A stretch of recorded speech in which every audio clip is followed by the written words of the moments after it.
What's going on, Falcon fan? This is your boy Ricondo coming back at you with another video. Today we're going to talk about um the Atlanta Falcons. They got their man. What's next for this team for the off season? We're going to talk about the coaching carousel. Another team fired their head coach today. Um, and it kind of makes Atlanta Falcons look even smarter going out and get their guy that they wanted to go get. We're gonna take a closer look at Kevin Stefanski, guys. With all this hoopla going on about him, we'll take a closer look about that. Then we're gonna talk about the Cleveland Browns and what that means about his tenure there and how that looks, and what got everybody so up in a roar about what happened with the Cleveland Browns. We're definitely going to get into the GM search because they have not announced their GM yet, you know. So we're going to talk about that. And then last but not least, we're going to talk about, Kevin Stefanski coaching staff and, got good news today that he's keeping Jeff and what that means for all the other positions that he's going to have on his coaching staff. So with that being said, if you have not already, go ahead and please subscribe to the channel. Please hit that notification bell so you know I drop another video. Please hit the like button so I know you guys like hear what I talk about. Then please share my video throughout the YouTube universe so more people can come hear me talk about. That's right, these Atlanta Falcons. It is national championship night, so we're not going to be in here long because I know everybody getting ready for the national championship game. I'm betting on the Indiana to take it home, go undefeated through the season. Um, they're the favorite, so the Miami is really considered an underdog here, but Indiana will expect to be there, and they don't have a really good season. And I think that Mendoza is going to bring it home for those guys tonight. So I think it's going to be an exciting game, and we'll see how it pans out.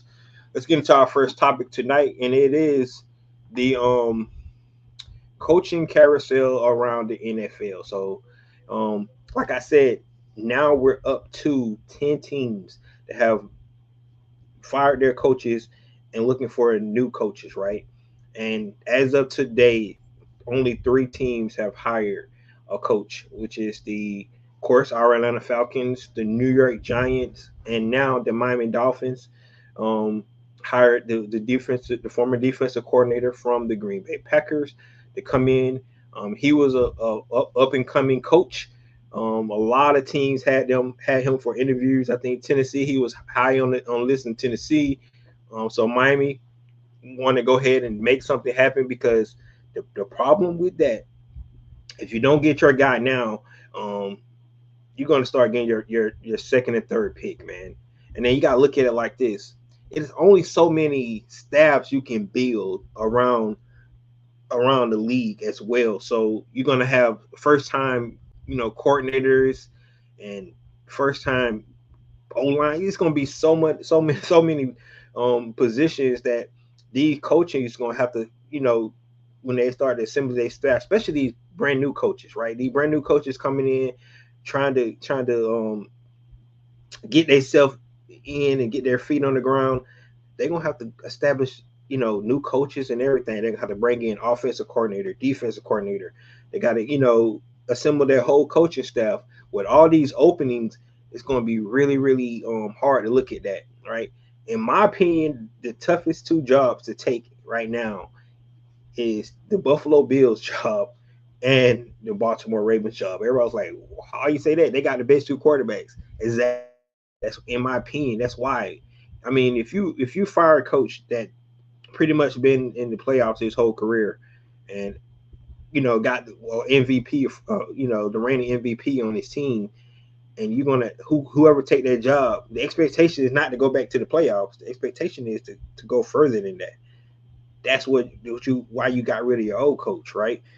Same thing for the Baltimore Ravens with Lamar Jackson. You had a guy there for 18 years, and then you decide to fire him. And you're going in different directions. The new guy is expected to go further than that. I mean, you look at it. Look what in 2002 when Tony Dungy had that team here, and then John Gruden come in and take it there, right? They win a championship. You look at Steve Kerr. with the Golden State Warriors.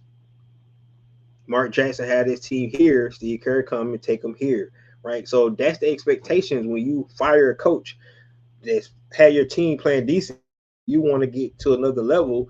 That's what you expect a new coach to come in and do. And some of these first time coaches, they don't know what to expect for these guys. So that's why it's a crapshoot at the end of the day. Like you don't know about this thing. But I think this coaching search is going to heat up.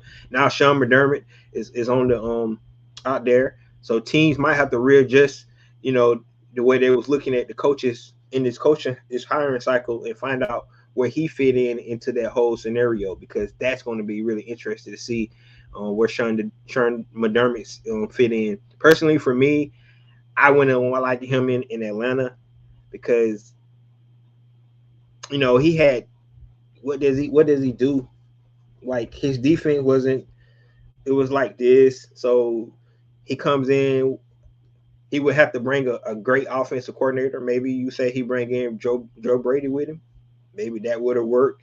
But honestly, for me, I just don't know if I like the idea of bringing him in. I know some people might beg to differ, especially looking at Kevin Stefanski and looking around the Twitter universe about Kevin Stefanski, and we'll talk about him in just a minute. But um, he's adding more to the table. So a lot of these teams that's looking at coaches and they don't have their first and second interviews with guys. Now you got to add him to the mix. Um, One footnote when you're talking about the coaches that's still playing right now, guys like a Clint Kubiak, um, guys from the other teams, they can't get talked to now until next Monday because they advance, right? So, guys wanted Clint Kubiak for the Atlanta Falcons. We still be waiting, and you still don't know if he's going to take the job, right? So you'll be missed out on all your coaches that you wanted because now another one opened up. And if you're waiting on Clint Kubiak, and if you think he's the guy, um, you might be waiting until next Monday to talk to him. And at this point, I don't think he's going to be hired this year. I think he's going to wait another year and wait till all the dust settles. And I think he's going to end up staying in Seattle, right? If you look at the list of interviews so far, his name has stopped showing up a lot in interviews. So maybe he wanted the Atlanta job and that's one he wanted, but you don't see his name thrown out there as much as it was before. Um, and now the fact that he's got to go a whole nother week before you can even talk to him. And these, like I said, these jobs are gonna start going up. People's gonna start hiring guys, and then if you had one of these guys on your list, you're gonna start losing them. So this is a interesting season, man, to say the least. When a third of the NFL gonna have new leadership, in the coaches room. So, when they started OTAs and training camps, all these teams get to start early because they got new coach at the helm. So that's going to be really interesting to see how that's going to take place. So just wanted to give you guys an update about the coaching carousel. However, the Atlanta Falcons don't have to worry about that. So let's get some of these comments first. Um, what do you think of Josh Allen? Josh Allen is a beast. That's why they call him Superman. He's a beast, man. I really do think Josh Allen is a beast. Um, he had a bad game this weekend, though. He had a bad game this weekend. Those 5 turnovers really what hurt them, and the reason why their coach got fired because they couldn't get it in. If I'm a Falcons, went to the Super Bowl, do you want to go against them? Who are you talking about? I'm assuming you're talking about the Bills. We beat the Bills this year. John, man, John, I'm sorry, bro. I'm sorry. I'm not sad. I'm mad as hell. The Falcon don't want to win. Math question Arthur Brain, Matt Brain equal 0 brains. All right, so this is see Least John. And I gotta say this right. Least John is talking football, right? The rest of some of the fan base out here is talking stupid stuff, right? It's not football related. It's about like race, and being racist and stuff like that. That's nonsense, man. Like we need to stop that. Like it has nothing to do with race at all, right? They did not make this decision, based off race. They made the decision based off football. Either you agree with it or you don't agree with it, and that's the conversation we can have about football. Because when you talk about football, X and O's that way, that's what you want to look at.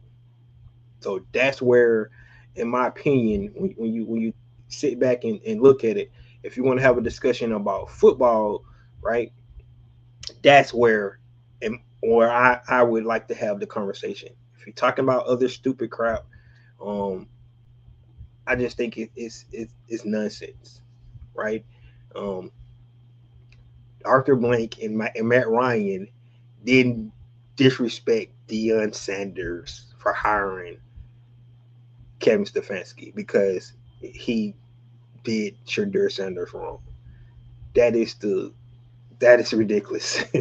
Like I don't know where people get it, and I get it. I get it. You putting your personal feelings in it, but this is a football thing. If you talk football, then we can have a conversation. But that's where we're gonna start it at today, and we're gonna take a closer look at our new head coach, Kevin Stefanski. Right. So we're gonna take a closer look at this guy.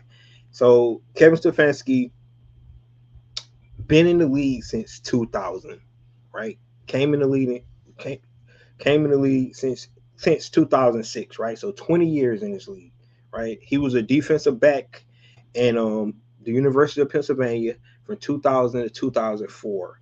He was assistant director of football for the University of Pennsylvania. So he's pretty much been in football since the 2000s. Defensive back for 4 years. Then he became the assistant director to football operations for University of Pennsylvania. Then he only been with two NFL organizations, the Minnesota Vikings and the Cleveland Browns, right? Minnesota Vikings, he was assistant head coach from 2006 to 2008. He was assistant quarterback coach from 2009 to 2013. He was a tight end coach from 2014 2015. Then he was a running back coach in 2016. He was a quarterback coach 2017 2018. He was the intern offensive coordinator in 2018. Then he was offensive coordinator in 2019. So he paid his dues. He's all the way up in Minnesota. He went through three different head coaches. So a little bit about what the coaches thought about him in the organization to keep him on going from one staff to another. So sort of like what Arthur Smith did. If you look at Arthur Smith, what he was able to do at Tennessee, he was there a long time. So it looks like that the kind of same trajectory for a guy like Kevin Stefanski to move his way up through the ranks and end up coming being offensive coordinator and had such a good year, as offensive coordinator. He got hired by the Cleveland Browns. Now, Cleveland Browns, of course, he was the head coach from 2020 to 2025. He went into the COVID year with the Cleveland Browns. Of course, everybody want to talk his accolades with the two coach of the years. He had one his first year. He had another one in 2023. So that's pretty much his coaching term and in years and things like that. Some other things we want to talk about when we're looking at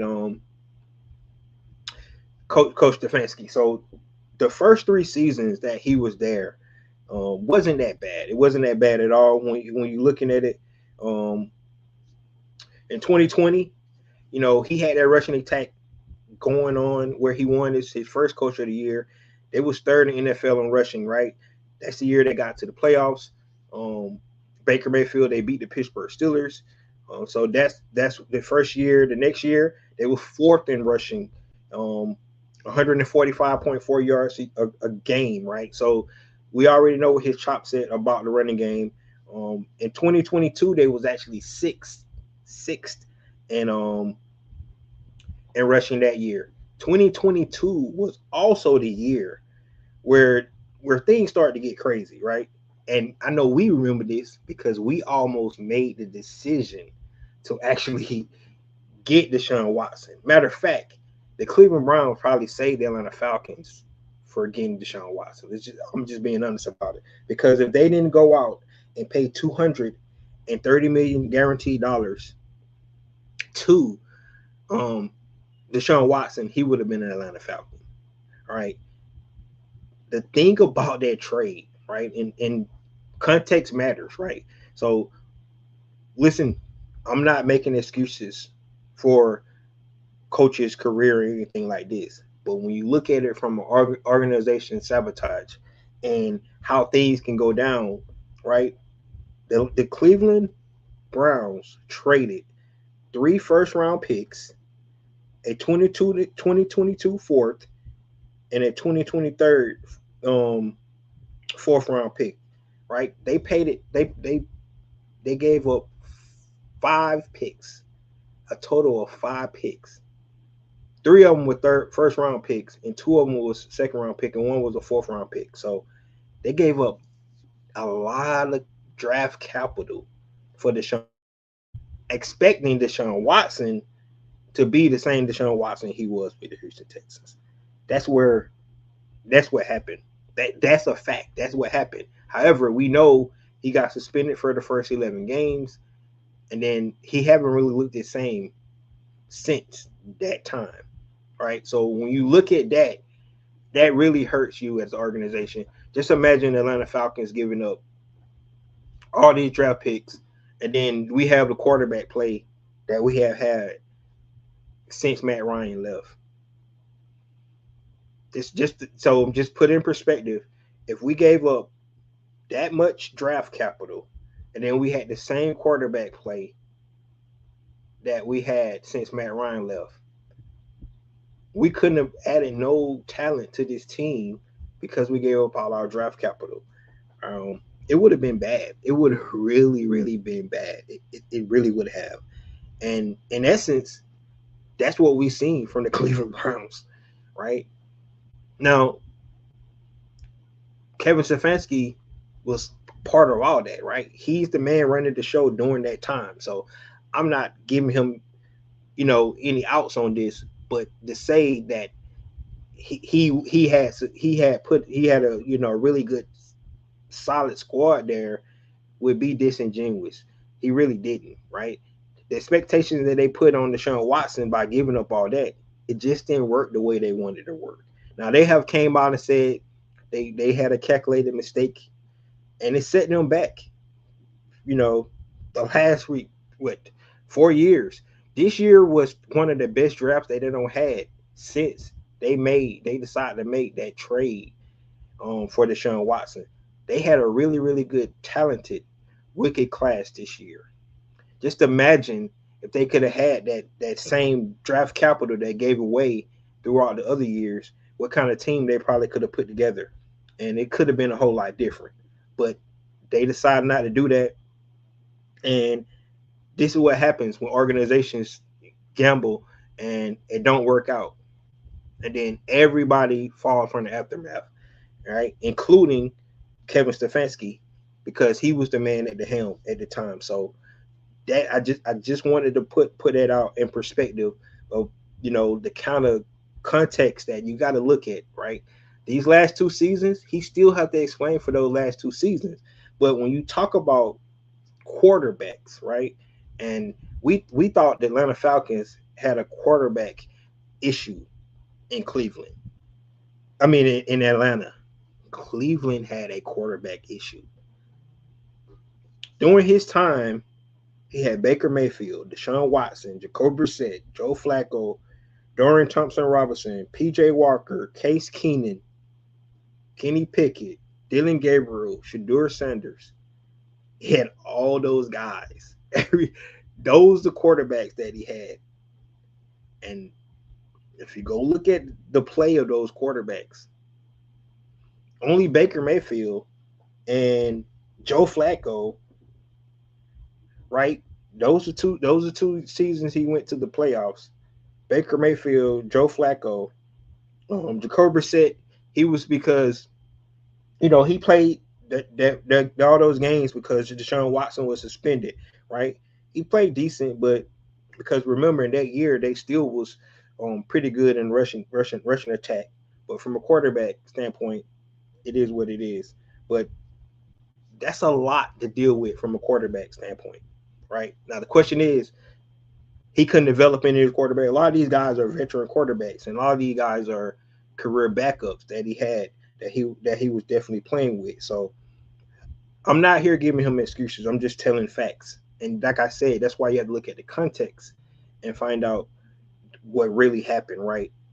Because when we're talking about football and when you're talking about why Matt Ryan and the organization decided to go with Kevin Stefanski, you because that's the question, like how in the hell they would go with him and he got 8 wins in 2 seasons. Well, they putting all this in context, right? That's why you hire those consultant agencies and they do their homework and they're not just looking at the record, right? Because if you're just looking at the record, it's no way you would say I'm going to hire this guy. But when you look at all the context behind it, this is why they decide to make these decisions, right? And we're not gonna, for personally for me,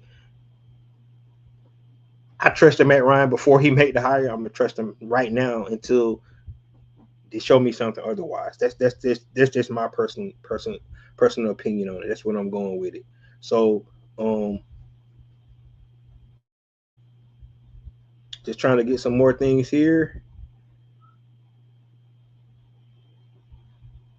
All right. So when we talking about him, first of all, you're gonna talk about his philosophy, right? And it goes all the way back. You gotta look at his coaches. He had Brad Childress.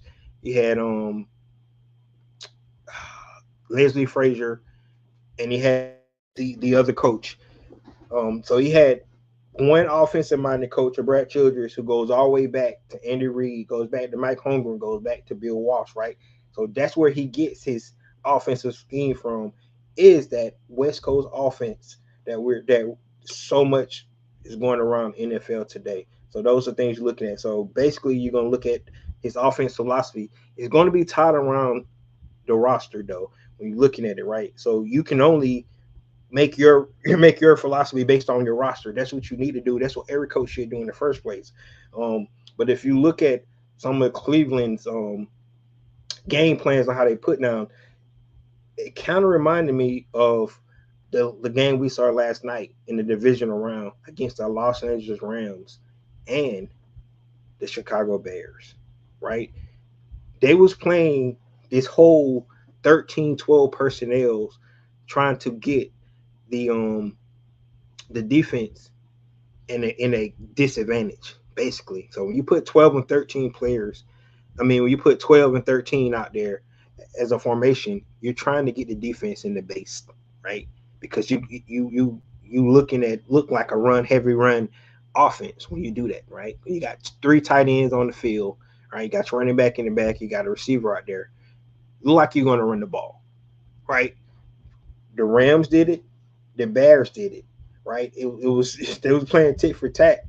And if you go back and look at Kevin Stefanski and how he plays with the Cleveland Brown, is similar, right?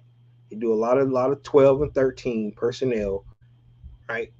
And he plays off that base package, and he wants to make stuff look the same, right? So when you're going into your runs, you do a lot of gap. So he plays wide zone, so it fits into what Atlanta Falcons want to do. He does play the wide zone, but he also run a lot of gap scheme too, where you're going to have that guard pulling and open up that gap. So he runs a lot of zone, but he also runs a lot of gap. But what he does do, he tries to make it look the same, right? If you go back and look at some film, that's what you're going to see. You're going to see where the run and the pass look the same, right? Now he does 11 personnel as well, so don't think he's just going to be Arthur Smith and run a lot of tight ends, but he does like tight ends.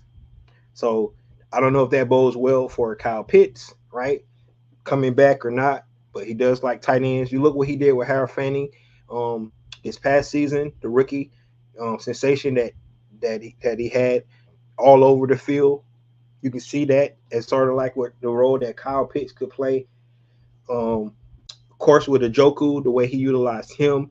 So you're looking at those concepts, playing that heavy 12, 13 personnel, utilizing the run game, Bijan Robinson, and we already seen his tweet out there, right? He's happy about it because he knows he's gonna be featured in this offense. He was featured in the last offense, so that's go without saying. But what I'm saying is, um, the way you utilize Nick Chubb, right? We don't want him to run Bijan in the ground, but Bijan is going to play a big role in this offense. But if you look at the way he utilizes his tight ends, Drake London should play a huge role as well. One thing about Drake London, he's probably best one of the best receivers coming out of the slot, right? So how is Kevin Stefanski going to utilize that skill set? Because when you put Drake in the slot, sort of like the Rams put Puka Nacua in the slot, right? That's the way you want to use Drake London. So, but he could go back out to X as well. Maybe they want to put another speedy guy in the slot, but we'll just have to see. Interesting to see, who else they add to this receiver room when they do that. When you're looking at his scheme, um, I'm telling you, go back and look at his plays, and then go back and look at the division around this past weekend, Chicago and the Los Angeles Rams, and you will see some of this similar um, calls and the similar concepts what they're trying to do to try to get the defense in disadvantages, right? Because when you go heavy, that's telling the defense we need to stop the run. You're going to get in a base package. When you get in your base package, there's less, coverage guys out there, and now you can get out in the coverage, and you can be able to take advantage of some of that stuff, right? Like I said, we've seen it from Ben Johnson, we've seen it from Sean McVay. They utilize it well, and we've seen it from Kevin Stefanski and his schemes when he was doing it. And some of the schemes you do have to go back and look at when we had a guy like Amari Cooper there. Go back and look at some of those games where he called with Amari Cooper was the X receiver, because it kind of gives you more, more of what he's trying to do. But you can go back and look to this past season as well, and you'll see some of those same concepts. Like I said, Harafani was one of his best targets, right? And you saw him have success with every quarterback that they put on the field this year, right? So to Joe Flacco, to Dylan Gabriel, to Shadur Sanders, all three of those guys, we could see the success that a guy like Harry Fanning had. So that's really good to see all those kind of the concepts. But when you look at Kevin Stefanski's offense, you're going to see a lot of those different schemes and things like that. So it's going to be interesting to see. I'm pretty sure that he already laying out, looking at this roster and seeing how he can fit some of these players into what he likes to do, right? And some of the stuff that they like to do, right? Because like I said, putting Drake in the slot is huge. Like that's a mismatch. Every time you put Drake in the slot, he always going to win. Most of the time you put him you utilize him in the slot. If we decide to keep Kyle Pitts, how you utilize him, like I said, the way he utilized Fanning this year, I can definitely see the same way he can utilize Kyle Pitts in that same manner. He had him up as an H-back a lot of times behind the center, right? Just a lot of different ways you can see this going in this direction. So you have to look at the pros on this, right? Because it's already done. So there's no need. There's no need to keep looking at the negative stuff, right? Because the negative stuff is he won 8 games, right, in the last 2 seasons, and then you're like, okay, so what we got to look forward to when they sign him to a 5-year contract. So I'm looking at the things that could make this team better. I can tell you this much: the Atlanta Falcons roster is 10 times better than the Cleveland roster, especially on the offensive side of the ball. Defensive side of the ball, maybe not so much, right? Because you know who they hit on the defensive side of the ball. But on the offensive side of the ball, the Atlanta Falcons offense is like night and day. So if he can't get this offense going with some of the stuff that we was able to see him do, in Cleveland, and then you can even go back to Minnesota when he had Kirk Cousins there as well, where you probably get even a better idea of his play calling chops, and his scheme and stuff when you saw what he did in Minnesota, because of course that was one of Kirk Cousins' best seasons, which got him paid. If you if you know, if you don't know, now you know, right? That was one of Kirk Cousins' best seasons. So, um, but there you have it, guys. It's just a closer look at Kevin Stefanski. They announced his press conference on the 27th this month, so we'll get to hear from him himself. We'll get to hear from Arthur Blank and the president of football, Matt Ryan. All three of those guys will be in attendance to that, and then hopefully we get some more insight on why they decided to go with Kevin Stefanski, and make the hire they want to make. Like I said, I know a lot of fans got questions and things like that. A lot of fans upset they didn't get that guy, but it is what it is now, guys. He's here, right? Um, let's hope that, and Matty Ice we trust before we make the hire, right? Let's hope he made the right hire. That's just really what it boils down to. And if you don't think it'll show, I guess it'll show real quick here, right? Still got question marks what they're gonna do at the quarterback position. A lot of people keep throwing Kirk Cousins out there. I just don't see Kirk Cousins coming back, man. I just don't, because of the money, not because they don't want him here. I just think by him restructuring his contract, it kind of forced the Atlanta Falcons to make a decision on him for a long term. And I don't know if they want to go down that road with him, because they would have to do something else with his contract, because they owe him too much money in 2027 if they decide to keep him past March 13th. And I just don't think that's going to be the case. So it's going to be interesting to see what they do with him. But we know that Stefanski has had success with Kirk Cousins. So that's it's going to be really interesting to see the decision they decide to make, that, especially the fact that Michael Penix might not be ready for the season. So really going to be interesting. We will hopefully we get a lot of insight in that before the on the 27th when they do their press conference. Let me get some of these comments here. My man John, he feeling Dan Quinn went 0-5 before he was released. What would it take before Kevin was released? He might be one and done. We have the talent on the team. As a diehard fan, I just want to win the season. Right? Exactly, man. We're going to find out. We're going to find out. Like, we're going to find out if it was a good hire or not, guys. That's all I can say. I can tell you this much. I can say this. The only people that I'm hearing complaining about this hire is the fans. No football people, right? No football people.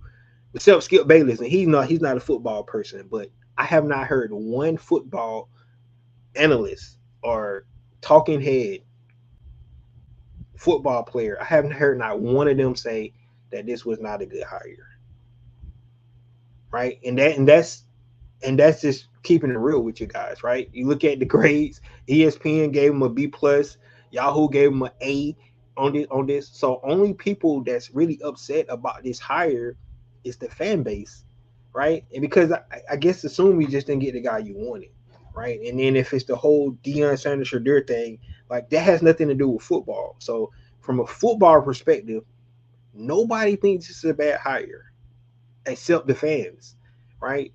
So I'm looking at it from a football standpoint.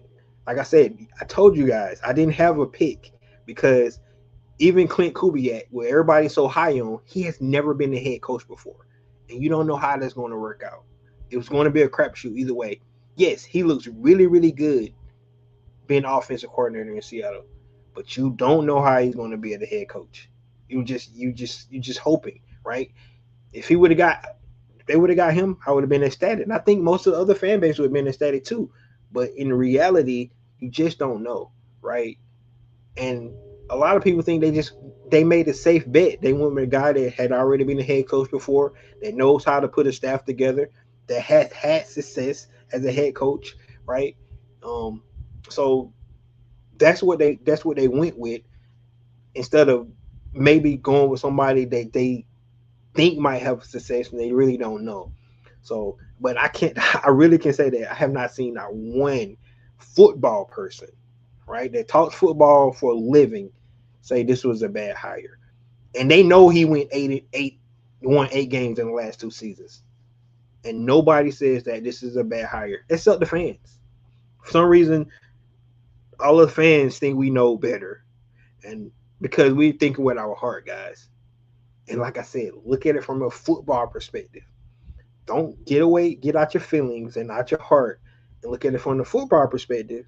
And because they didn't just do this, just do it. They went through a long process. They interviewed 10 guys.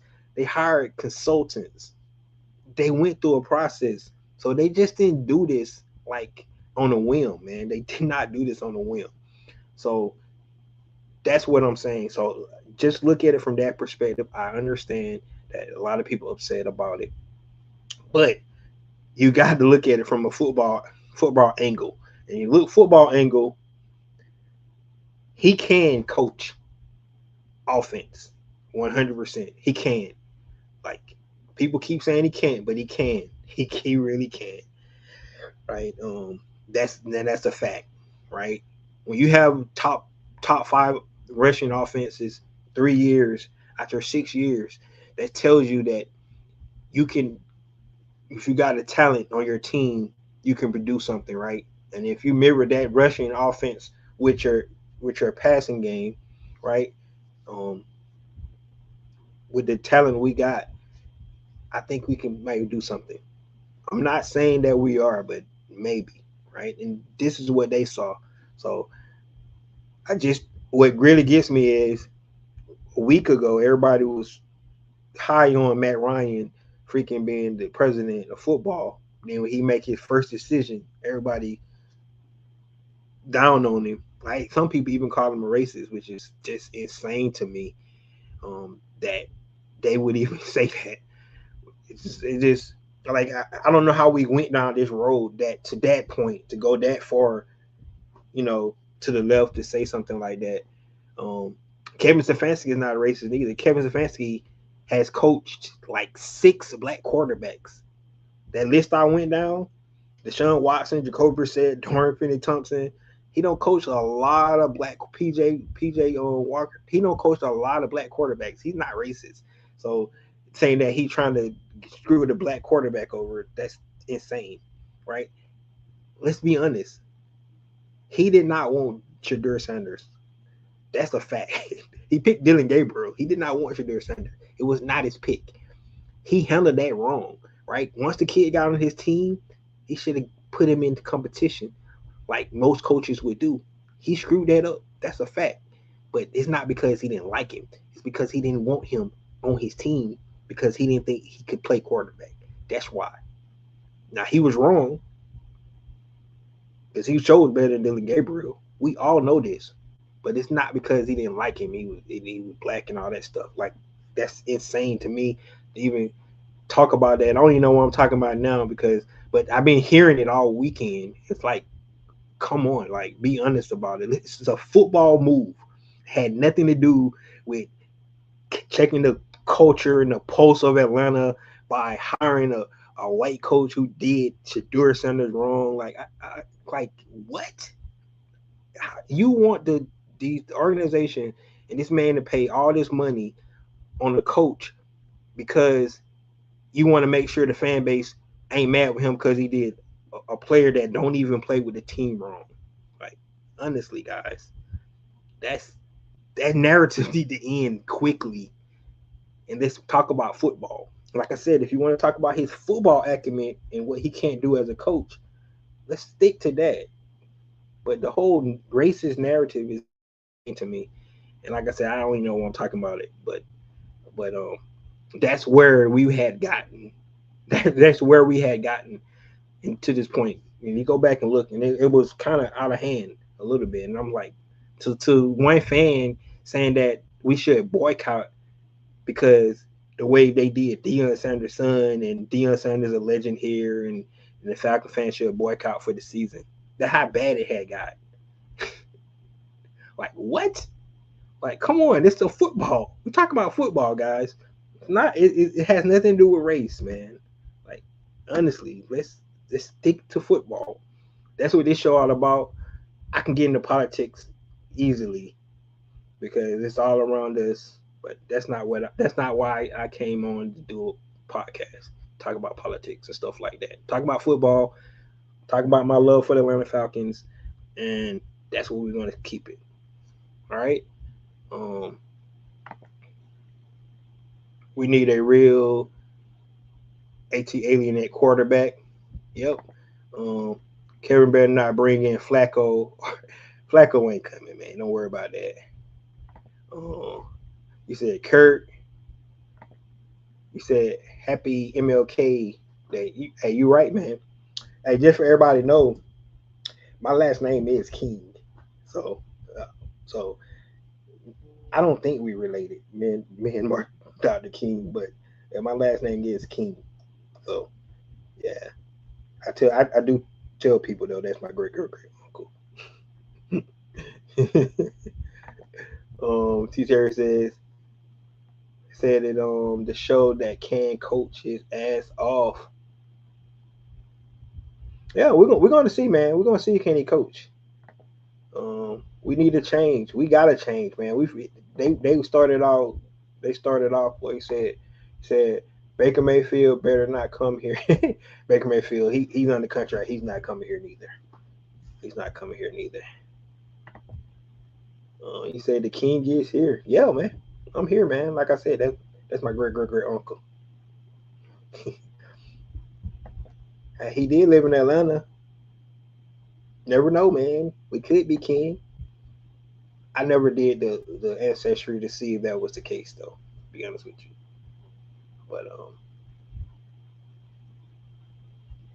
but there he is, guys. It's a closer look at Kevin Stefanski, and we go to the next topic.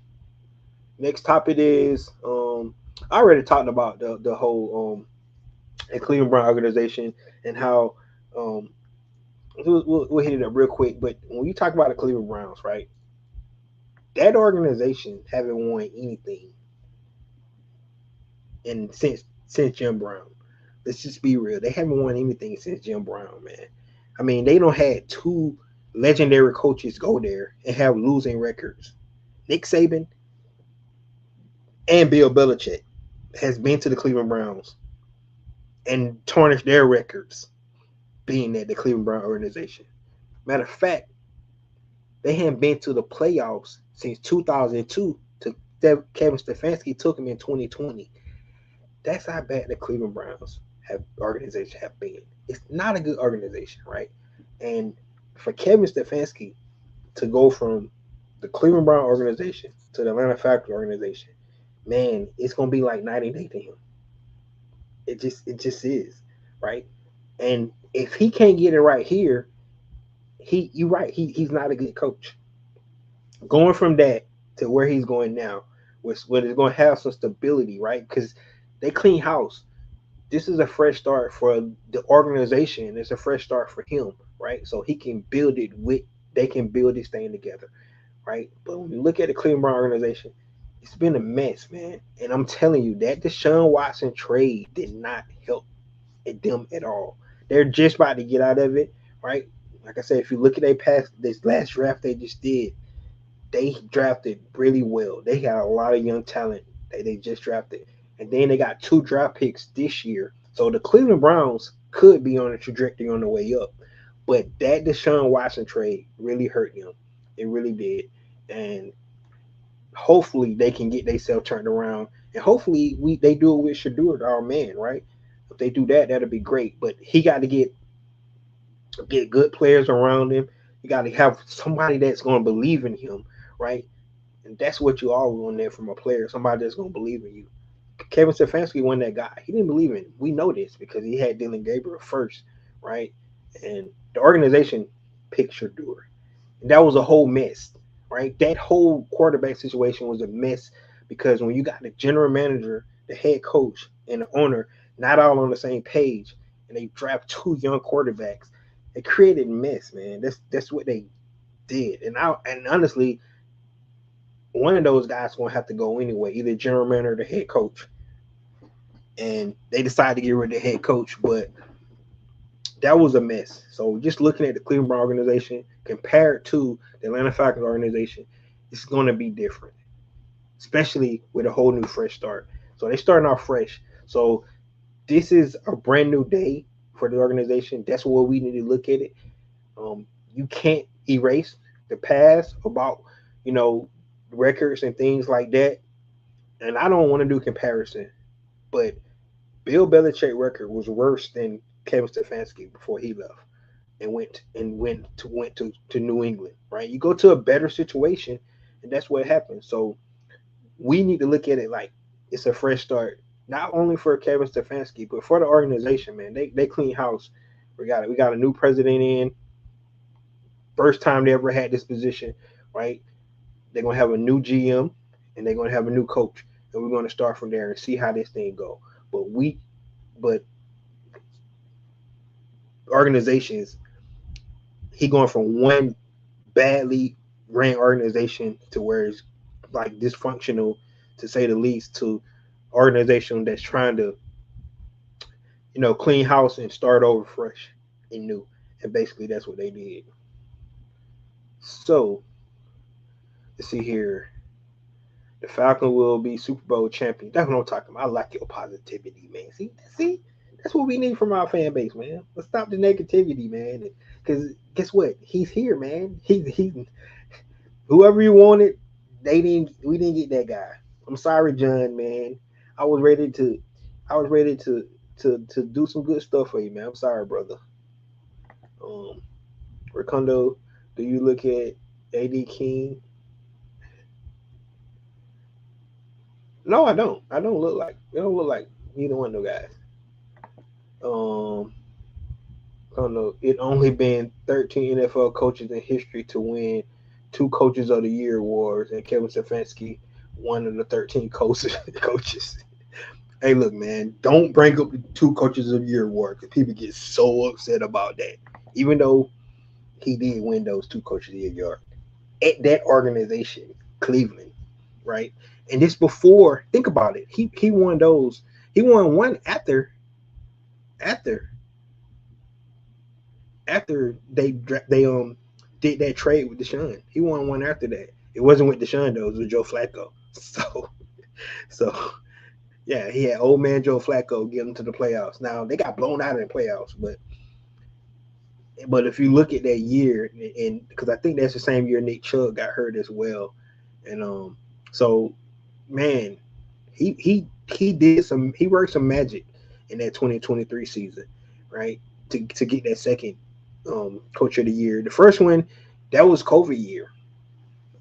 So I mean, you just got to you have to give credit where credit due, but you cannot let him off the hook on the last two seasons as well. So it's right in the middle. What I'm saying. That's also though about that stat, man. Thanks for bringing it up, T. Terry. Let's go to the next topic. Next topic is the GM search. So we still haven't heard who's the Atlanta Falcons' new GM going to be. We assumed the top two targets was Josh Williams and Ian Cunningham. Well, both of those guys have since been eliminated from the playoffs. So with that being said, you know, are those guys still candidates? Now, it was reported that Kevin Stefanski is going to have an opportunity to have some input in who's the next general manager going to be, since he's already on board, right?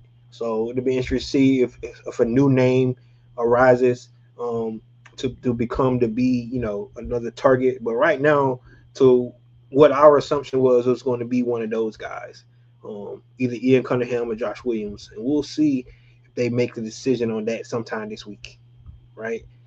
If not, it could be somebody else that we're not hearing about, and that'd be interesting to see.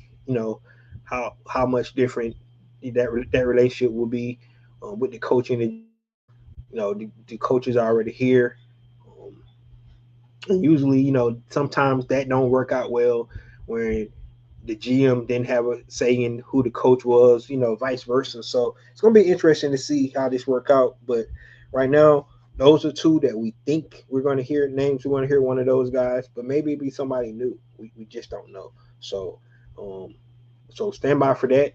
And the GM search. There you have it. Um, T. Terry says, yeah, two coaches in 6 years. Yeah, that's why I really believe, like I said, you haven't heard not one football person, right? One football person say this was a bad hire because when it comes to football, like I said, when it comes to football, X's and O's, and the guy's football acumen, you're not going to hear people say he can't coach, right? And then they're going to look at the situation that he was in Cleveland and be like, who the hell could have won with that, right? That's what they're going to look at. So, I mean, you can say a lot about a lot of guys like Robert Saleh when he was with the Jets, right? That situation just didn't work out for him, right? Um, Never really had a quarterback. When he got Aaron Rodgers, Achilles, then next year, they couldn't win like they wanted to. So, you know, things about situations, and it goes for coaches and players sometimes, right? Because you put a coach in a situation. Now, like I talked about earlier, you put a coach in Buffalo, you put a coach in Baltimore, they don't want to hear about situations because they're going to say, you in a perfect situation. You got your guy, right? Now it's up to you to get to the next level. That's the situation those two teams are putting their new coaches into, right? Because they don't have no excuses. They got their MVPs as their quarterback position. They got a solid teams. Now they need to get them to the next level, right? Kevin Stefanski come in and be like, well, I ain't got my quarterback yet. Um, if I make it to the playoffs, I did something, right? Because that would be the further Atlanta Falcons have been, in 8 years, right? So if he can come in and if he get the team to the playoffs in his first season, shit, he might get another coach of the year. Just saying, just saying it, man. So, but that GM search is going to be key, and they need to go ahead and solidify that because they got to start looking at this roster, man. I'm really anxious this year about this Atlanta Falcon front office and coaching staff because we don't know them, right? We had an idea of how Terry Fontenot do business. We knew that. We knew how he did business, right? We knew he looked at his free agent first, and then he went and got needs in free agency, and then draft. He didn't draft for need, right? That was his philosophy, right? So he looked at it on free agents. He went and got a lot of needs in free agency, and then the draft, he didn't draft for need. He draft best player available. That's the way he did it, right? We don't know the philosophy of this new regime, right? What's going to be their philosophy, right? Do they understand the deficiencies that their teams have because they wasn't here last year, right? That's the question that we're going to find out here soon. So, right, um, how are their cap guys, right? Managing the cap and things like that. And we can't say this about Terry Fontenot. He cleaned up the cap for the Atlanta Falcons. Um, and right now, I think we got about 35 million available. So it's going to be interesting to see how the Atlanta Falcons go by trying to um, do this roster because it'll be new to us how they do business, and we get a first time look at how this new regime, build a team per se. So that's going to be interesting. T. Terry says the GM will be announced if the 49ers lose. 49ers, they lost, man. 49ers out. 49ers are out. They are out. They out. Both of the GMs that we wanted, 49ers GM and the Chicago Bears GM, both are out. They both out in the playoffs. So, yep, they're both out. All right, last talk tonight is the coaching staff.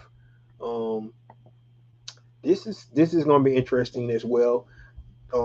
How will Kevin, do his coaching staff, right? So we already know that they decided to retain Jeff Ulbrich, right? They gave him a three year extension. So Jeff Ulbrich is here.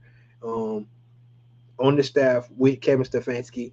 Um, it wasn't forced.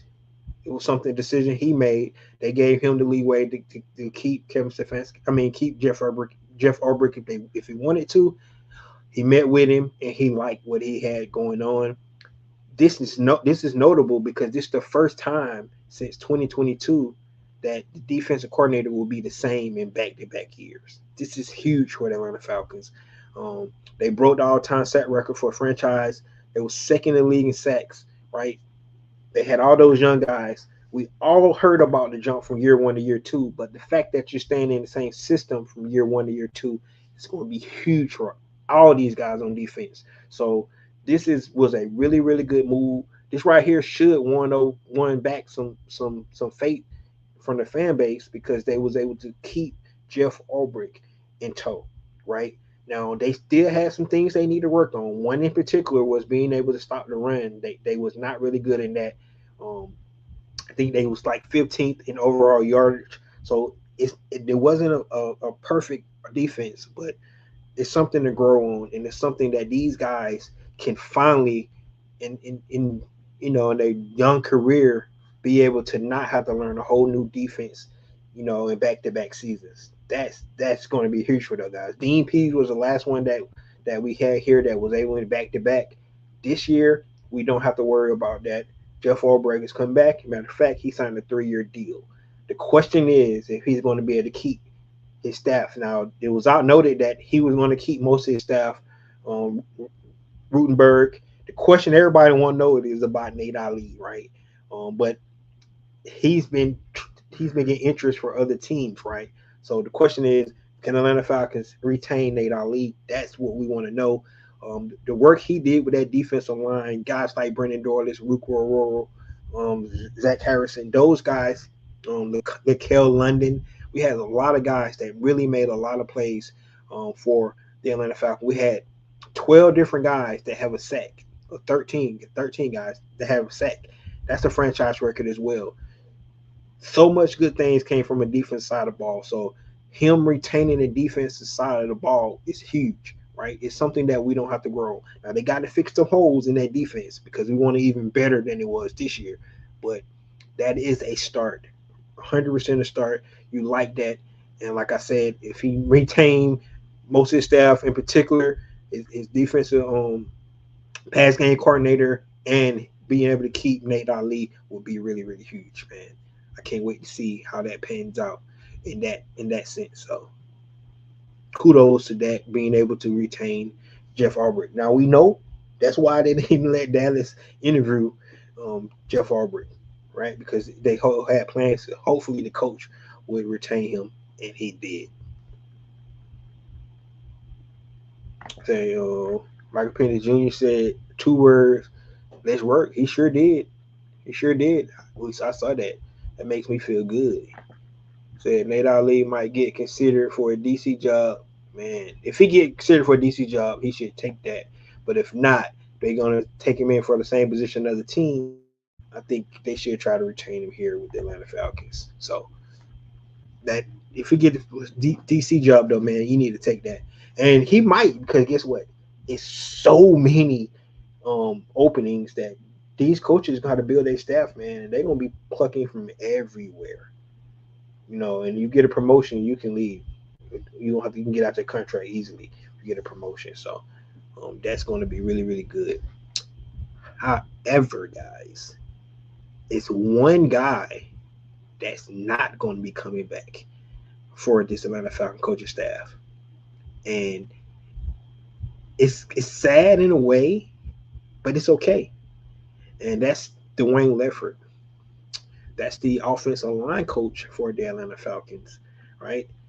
He's been here since 2021, right? He's been here since 2021.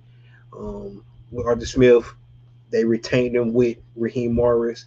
That offensive line, that group, they love Dwayne Leffert. He loves those guys. And they've been one of the best offensive lines during that span since he's been here. So he's going to be coveted with another team right away, right? Without a doubt, he will get a job right away. But it seems like he's not going to be retained here. And the reason why, because Kevin Stefanski is probably going to bring in Bill Bill Callahan, right? And if anybody don't know who that is, he's probably one of the best offensive line coaches in history of NFL.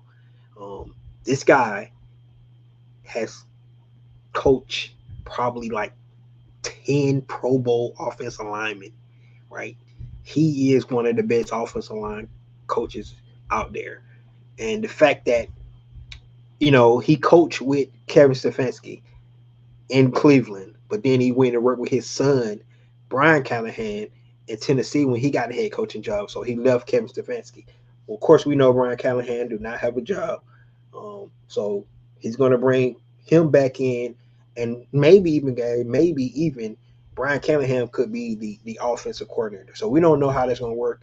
We did hear a report that Tommy Reese might be the OC coming over from Cleveland. And so, but this is really going to be interesting to see this offensive line. Bill Callahan is really, really good, right? So it makes you wonder if they plan to revamp the offensive line a little bit. Well, we know they're not going to mess with Jake and Chris. And I'm be honest with you. I'm just thinking about the center position. Do they upgrade at center position? I think Ryan Newsel did a great job at that position, but do the Atlanta Falcons consider upgrading that position? We know that a guy like Tyler Linderbaum was released. He's one of the best centers in the league. If they can go get a guy like him, if you go back, when we got Alex Mack at center for Matt Ryan, and what that did for that team, right? So I'm not, like I said, I like Ryan Newsel. And if you go back, one of the greatest plays ever in Falcon history going to be how Ryan Newsel got that fumble on Thursday Night Football in Tampa when there was like 8 guys there, and somehow he wasn't even in the picture, but somehow he came up with the fumble. He probably need to tell us how he did that. But so Ryan Newsel is a not a bad center at all. But if bringing in a new offensive line coach, new head coach, do they want to change the offensive line because he want to be able to run the offense like he wants to run it, right?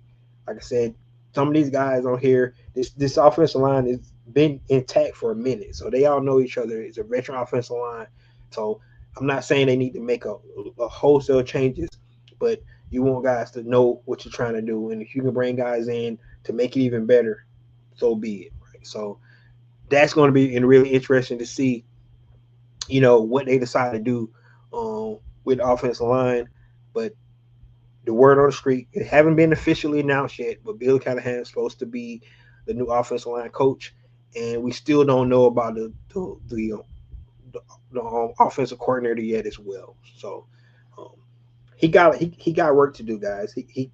We know about the defensive side, but we don't know who's retained completely. We know Jeff is there, but we don't know. And it's reported that he's going to keep most of his staff, but we don't know about everybody. Offensive side, we don't have a clue about anybody. We do know they probably need to get a new they need to get a new quarterback coach, right? Because we know our quarterback coach went to DC. We thinking going to be a new O line coach. Who's going to be our offensive coordinator?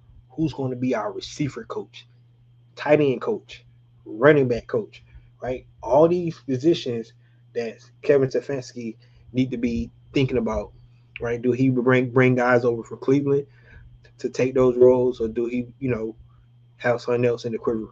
This is one of the reasons why the Atlanta Falcons wanted a veteran, somebody who had experience, because assembling the staff is really important. It really is. You need a really good coaching staff to be able to win, right? And so this is huge. Once we get the names of the coaches, we'll come back and we'll talk about those things and stuff like that. But great news about Jeff Ulbrich being retained. Um, Bittersweet news about Dwayne Leffert, if he's going to be out the door, but cool to see who he's bringing in his place. One of the most well-respected offensive line coach to ever do it. So That's huge. And I know BJ probably smiling from ear to ear to hear something like that, because you losing somebody that's good, but you probably be getting somebody even better. So that's what we like to hear when you talk about making upgrades in positions and stuff like that.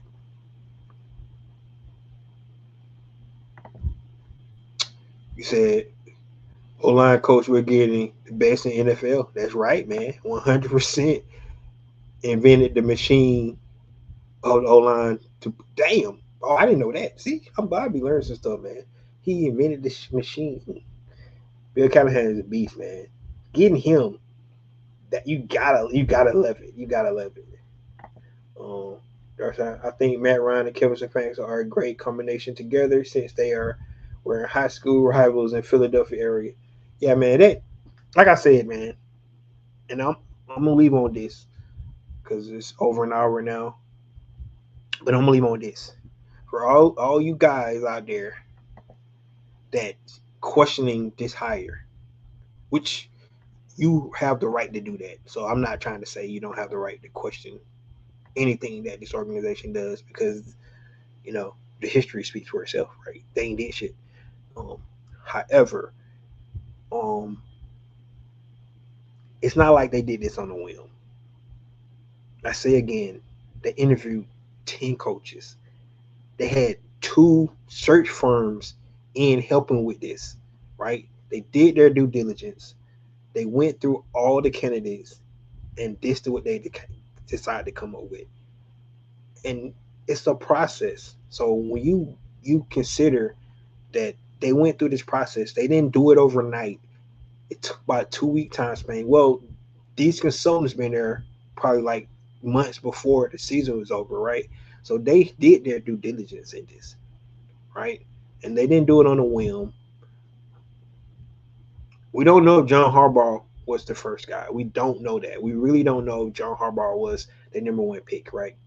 Because you never know that. But we do know that once John Harbaugh got offered the job for the New York Giants, Kevin Stefanski was their number one guy, and they went out and got their number one guy. And for whatever process they followed, that's what they landed on, right? We all wanted an offensive guy. We got an offensive guy. Resume, whatever it may be, right? Let's hope it's a fresh start. Um, but it's a fresh start with the whole regime, not just the coach. It's a new GM as well, and they got a whole new position in football, um, president of football. So let's hope that they make the right decision. Only time will tell, right? But they're kicking off right so far, right? They retain Jeff Ulbrich. They bring in one of the best offensive line coaches to ever coach in the NFL, right? That's a good start, right? Right. Let's see what they do from here, and then we can start making judgments. But until then, guys, let's trust the process. You might not like what it looks like right now, but I know for a fact that everybody was excited to have Matt Ryan back in the building. And then a week later, you all guys don't turn on the man that quick. It's just crazy to me, and I don't understand that. So let's trust the process, see what happens. We all have the right to kill these guys if it doesn't work out. But at the same time, we got to go with trust the process. That's pretty much what we can do. Right? That's all I have, guys. Thank you guys for today. Um, be back when we get some more news. Enjoy the national championship game. Go Indiana. I really don't care, but that's what I'm rolling with. Um, and let's see what happens. This is your boy Ricondo. Get you with another video. Peace.